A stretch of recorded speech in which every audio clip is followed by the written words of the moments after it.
Friends, നമ്മുടെ കേരള സർക്കാരിന് കീഴിലുള്ള department of agriculture development and farmers വെൽഫെയറിന്റെ പുതിയൊരു റിക്രൂട്ട്മെന്റ് നോട്ടിഫിക്കേഷൻ വന്നിട്ടുണ്ട്. ഇതിലേക്ക് യാതൊരുവിധ അപേക്ഷാ ഫീസോ കാര്യങ്ങളൊന്നും വേണ്ട. ഫീൽഡ് ഓഫീസർ എന്ന് പറയുന്ന തസ്തികയിലേക്കാണ് വിളിച്ചിരിക്കുന്നത്. അപ്പോൾ ഇതിലേക്ക് ഫ്രഷേഴ്സിന് അപ്ലൈ ചെയ്യാം. നമ്മൾ 50,000-ഓളമാണ് ഇതിൻ്റെ സാലറി പറയുന്നത്.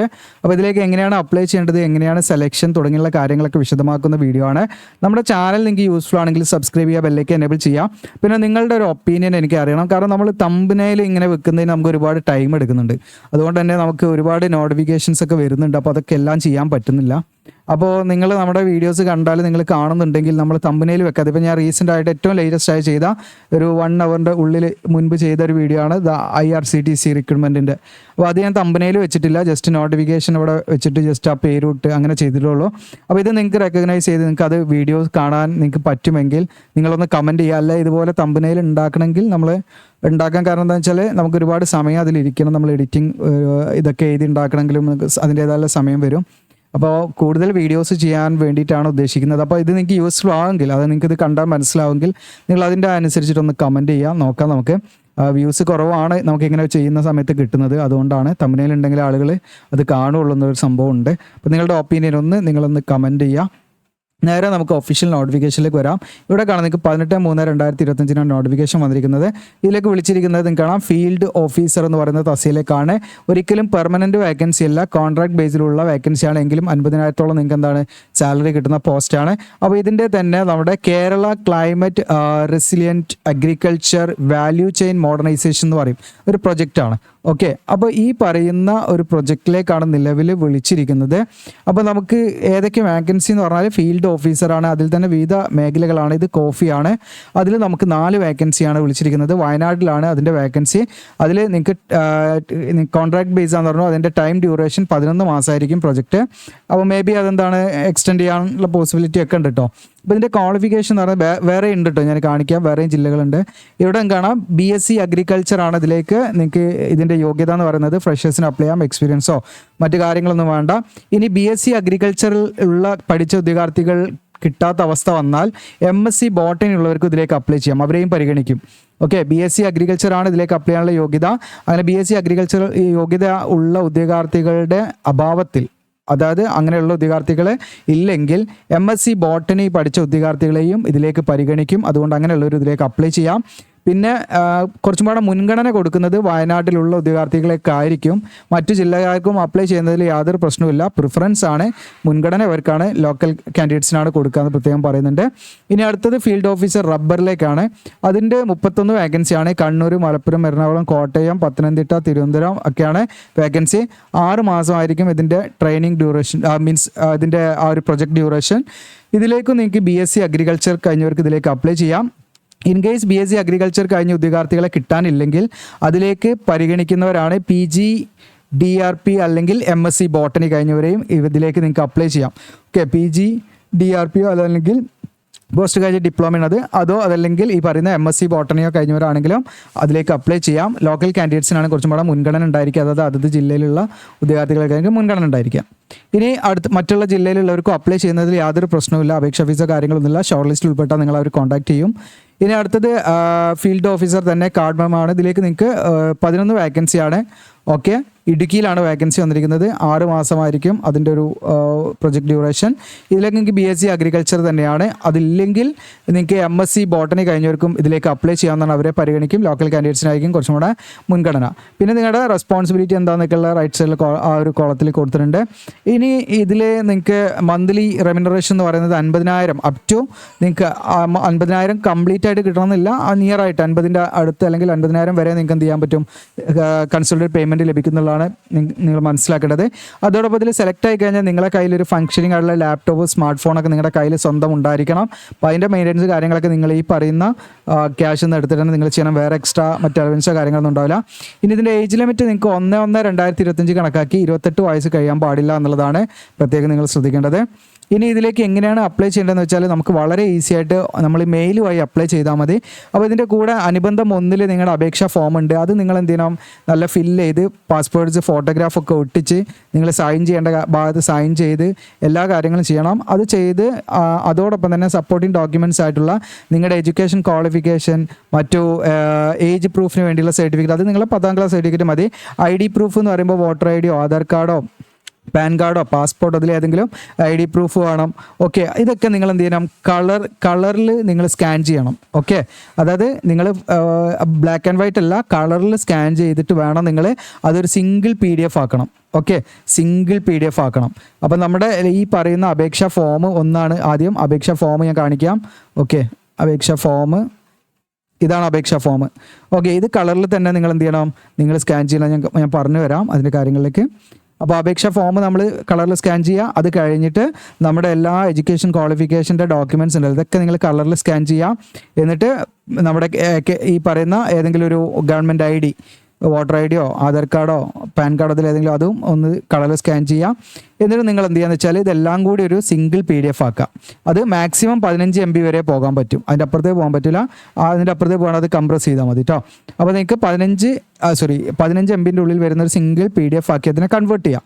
എന്നിട്ട് നമ്മൾ എന്ത് ചെയ്യണം, മെയിൽ വഴിയാണ് അയച്ചു കൊടുക്കേണ്ടത്. നിങ്ങൾക്കിവിടെ ഞാനിവിടെ അടയാളപ്പെടുത്തിയിട്ട് കാണാം, KFO എന്ന് പറഞ്ഞിട്ട് posting2025@gmail.com എന്ന് പറയുന്ന ഈ മെയിലിലേക്കാണ് നമ്മൾ അയച്ചു കൊടുക്കേണ്ടത്.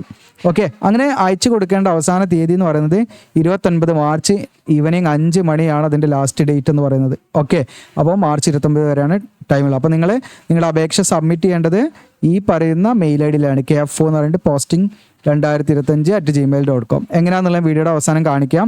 ഓക്കെ, അതിന് പ്രത്യേകം ശ്രദ്ധിക്കേണ്ടത് മെയിൽ വഴി നിങ്ങൾ അപ്ലൈ ചെയ്യുന്ന സമയത്ത് മെയിൽ സബ്ജക്റ്റ് എന്നുള്ള കോഡ്. ഫോർ എക്സാമ്പിൾ ഇപ്പോൾ ഞാൻ എൻ്റെ മെയിൽ ID കയറി ഇതിൽ നിൽക്കണം, ഇവിടെ ഒരു പെൻസിൽ ബട്ടൺ കാണാം നിങ്ങൾക്ക്. ഓക്കെ, അല്ലെങ്കിൽ നിങ്ങളെ മൊബൈൽ വ്യൂ ആണെങ്കിൽ പ്ലസ് ബട്ടൺ ആയിരിക്കാം. അപ്പോൾ ഇവിടെയാണ് നമ്മൾ ടു എന്നുള്ളിടത്താണ് നിങ്ങൾക്ക് അറിയാത്തവരുണ്ടാവും ചില ആളുകൾ കേട്ടോ. അതുകൊണ്ടാണ് ഞാനിങ്ങനെ പറയുന്നത്. ഈ സബ്ജക്റ്റൊക്കെ നമ്മൾ എല്ലാവരും ശ്രദ്ധിച്ചോളുന്നില്ല.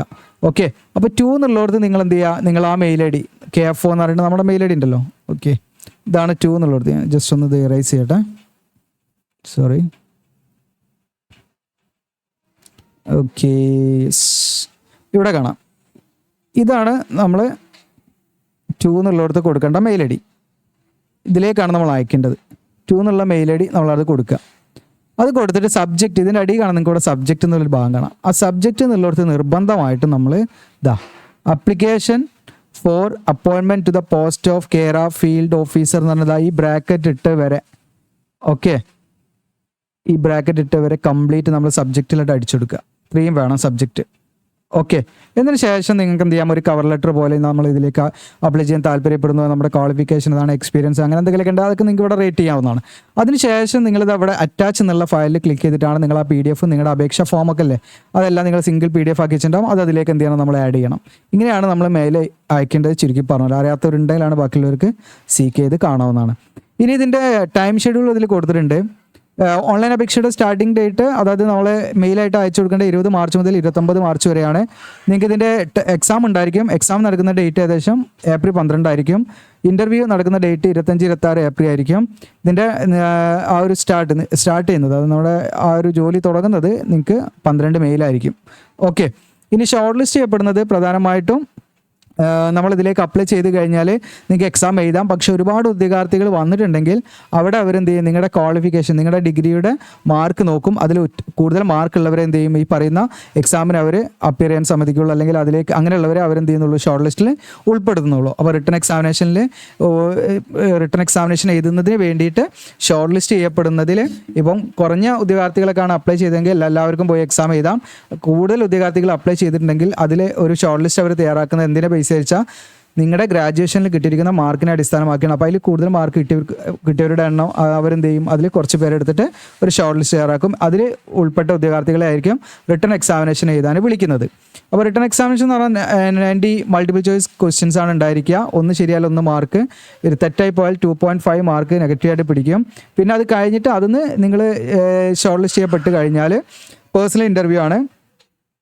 ആ പേഴ്സണൽ ഇൻ്റർവ്യൂവിന് നിങ്ങൾക്ക് 10 മാർക്കാണ് ലഭിക്കുക. അങ്ങനെ ടോട്ടൽ 100. ഈ രണ്ടും പാടെ അതായത് നമ്മുടെ റിട്ടൺ എക്സാമിനേഷൻ്റെയും അതുപോലെ പേഴ്സണൽ ഇൻ്റർവ്യൂവിൻ്റെയും രണ്ടും കൂടി മാർക്ക് നോക്കിയിട്ടാണ് ഫൈനൽ ലിസ്റ്റ് തയ്യാറാക്കുന്നത് ഫൈനൽ സെലക്ഷൻ. പിന്നെ കമ്മ്യൂണിക്കേഷൻ എന്ന് പറയുന്നത് നിങ്ങളുടെ റിട്ടൺ എക്സാമിനേഷൻ ഇൻ്റർവ്യൂവിനൊക്കെ വിളിക്കുന്നത് നിങ്ങളുടെ മെയിൽ ID മെയിലിലേക്ക് മെയിൽ വരും, ഇടയ്ക്കിടയ്ക്ക് മെയിൽ ചെക്ക് ചെയ്യുക, മെയിൽ ത്രൂ ആയിരിക്കും കോൺടാക്ട് ചെയ്യുന്നത്. അപ്പോൾ ഇതാണ് അപേക്ഷാ ഫോം. ഇത് നിങ്ങൾ പ്രിൻ്റ് എടുക്കണം, കളറിൽ തന്നെ പ്രിൻ്റ് എടുക്കുക, എന്നിട്ട് നിങ്ങൾ കംപ്ലീറ്റ് ഫില്ല് ചെയ്യുക. ഈ ക്യാപിറ്റൽ ലെറ്ററിന് യൂസ് ചെയ്യാൻ ശ്രദ്ധിക്കുക. അതൊക്കെ ബേസിക് ഫോമാണ്. ഫോട്ടോ ഒട്ടിക്കുക, നിങ്ങളുടെ ക്വാളിഫിക്കേഷൻ എക്സ്പീരിയൻസ് ഉണ്ടേ കൊടുക്കുക, അല്ലെങ്കിൽ കൊടുക്കണ്ട, ഇങ്ങനെയുള്ള കാര്യങ്ങളൊക്കെയാണ്. പിന്നെ എന്തൊക്കെയാണ് നിങ്ങൾ ഇതിൻ്റെ അറ്റാച്ച് ചെയ്യുന്നത് വെച്ചാൽ അതിൻ്റെ ഡീറ്റെയിൽസ് കാര്യങ്ങളൊക്കെ കൊടുക്കുക. ഓക്കെ, പിന്നെ നിങ്ങളുടെ ഫുൾ നെയിം, ഡേറ്റ്, സിഗ്നേച്ചറൊക്കെ കൊടുക്കുക എന്നുള്ളതാണ്. ദെൻ അതിനുശേഷം നിങ്ങളുടെ എക്സാമിൻ്റെ സിലബസ് ഡീറ്റെയിൽ ആയിട്ട് ഇതിൽ കൊടുത്തിട്ടുണ്ട്. ബാക്കിയുള്ളതൊക്കെ നിങ്ങളുടെ സിലബസ് കാര്യങ്ങളാണ്, നോക്കിയിട്ട് പ്രിപ്പയർ ചെയ്യാം. ഇത്രയാണ്. അപ്പോൾ ഇതിന് നിങ്ങൾക്ക് ഈ പറയുന്ന ഫോം ലഭിക്കുന്നതിനായിട്ട് നമ്മുടെ വീഡിയോയുടെ ഡിസ്ക്രിപ്ഷനിൽ ഞാൻ അപ്ലൈ ചെയ്യുന്ന ലിങ്ക് കൊടുക്കും. അതിൽ ക്ലിക്ക് ചെയ്യാം. ക്ലിക്ക് ചെയ്താൽ നിങ്ങൾക്ക് കാണാം കേരള അഗ്രികൾച്ചർ റിക്രൂട്ട്മെൻറ്റ് പറഞ്ഞിട്ട് താഴോട്ട് സ്ക്രോൾ ഡൗൺ ചെയ്യുക. കേരള താഴോട്ട് സ്ക്രോൾ ഡൗൺ ചെയ്തിട്ട് കൂടെ കാണാൻ നോട്ടിഫിക്കേഷൻ എന്ന് പറഞ്ഞ് ഡൗൺലോഡ് ചെയ്യാം. ആപ്ലിക്കേഷൻ ഫോം എന്ന് പറഞ്ഞിട്ട് ഇവിടെ ഉണ്ട്. നമ്മുടെ ഞാൻ വോയിസ് റെക്കോർഡ് ചെയ്യുമ്പോൾ നിങ്ങൾക്ക് എന്തെങ്കിലും അതായത് ചില വാക്കുകളൊക്കെ എന്താണ് തെറ്റായിട്ട് വന്നു പോകുന്നുണ്ട്, ക്ഷമിക്കണം. കാരണം ഇപ്പം നമ്മൾ നോൻപൊക്കെ നോറ്റിട്ട് അതിൻ്റെയൊക്കെ ആ ഭക്ഷണം കഴിച്ച് നമ്മൾ ചെയ്യുമ്പോൾ അതിൻ്റെതായിട്ടുള്ളൊരു എന്തുണ്ട് അതിൻ്റേതായുള്ളൊരു പിടുത്തം നമുക്ക് ശബ്ദത്തിലും ഒരു ഭയങ്കരമായിട്ട് വരുന്നുണ്ട്. അത് നമുക്കൊരു ഫ്രീ ആയിട്ട് സംസാരിക്കാൻ പറ്റില്ല, കാരണം ഫുഡൊക്കെ കഴിച്ച് ഇങ്ങനെ നമ്മളിരിക്കുമ്പോൾ. അപ്പോൾ അങ്ങനെയാണ് നിങ്ങൾ എന്തെങ്കിലും കാരണം ഇതിൽ നമ്മൾ എഡിറ്റിങ്ങും ചെയ്യുന്നില്ല, അതുകൊണ്ടാണ് എന്തെങ്കിലും വാക്കുകൾ അതായത് മീൻസ് ഞാൻ പറയുന്നത് നിങ്ങൾക്ക് മനസ്സിലാത്ത അല്ലെങ്കിൽ ഉച്ചാരണം അങ്ങനെയുള്ള കാര്യങ്ങളൊക്കെ ഉണ്ടല്ലോ, ജസ്റ്റ് നാവൊക്കെ നമുക്ക് വിചാരിച്ച പോലെ അങ്ങോട്ട് കിട്ടില്ല. ഓക്കെ, അപ്പോൾ അങ്ങനെ എന്തെങ്കിലും ഉണ്ട് നിങ്ങൾ ക്ഷമിക്കുക. അപ്പോൾ ഇവിടെ ആപ്ലിക്കേഷൻ ഫോം എന്നുള്ളത് കാണാൻ നിങ്ങൾക്ക് അവിടെ നിങ്ങൾ എന്ത് ചെയ്യുക, ക്ലിക്ക് ചെയ്യാറുന്ന് കൊടുത്താലും ഇത് നോട്ടിഫിക്കേഷൻ കിട്ടും. നോട്ടിഫിക്കേഷനിൽ താഴോട്ട് ഇങ്ങനെ പോയാൽ നിങ്ങൾക്ക് പേജ് നമ്പർ ഞാൻ പറഞ്ഞുതരാം. Page number 6 page number 6 page number 6 6ഉം 7ഉം ഇത് നിങ്ങൾ പ്രിൻ്റ് എടുക്കുക. ഓക്കെ, എന്നിട്ട് നിങ്ങൾ ആ പറഞ്ഞ രീതിയിൽ മെയിൽ വഴി അപ്ലൈ ചെയ്യാം. അപേക്ഷാ ഫീസോ കാര്യങ്ങളൊന്നും വേണ്ട. ഓക്കെ, അപ്പോൾ അതോടൊപ്പം തന്നെ നമ്മുടെ സോഷ്യൽ മീഡിയ കാര്യങ്ങളൊക്കെ നിങ്ങൾ ഫോളോ ചെയ്യുക. അതിന് ലിങ്കുകൾ കാര്യങ്ങളൊക്കെ കൊടുത്തിട്ടുണ്ട്. വീഡിയോ യൂസ്ഫുൾ ആണെങ്കിൽ ഷെയർ ചെയ്യുക, സബ്സ്ക്രൈബ് ചെയ്യുക. Thank you.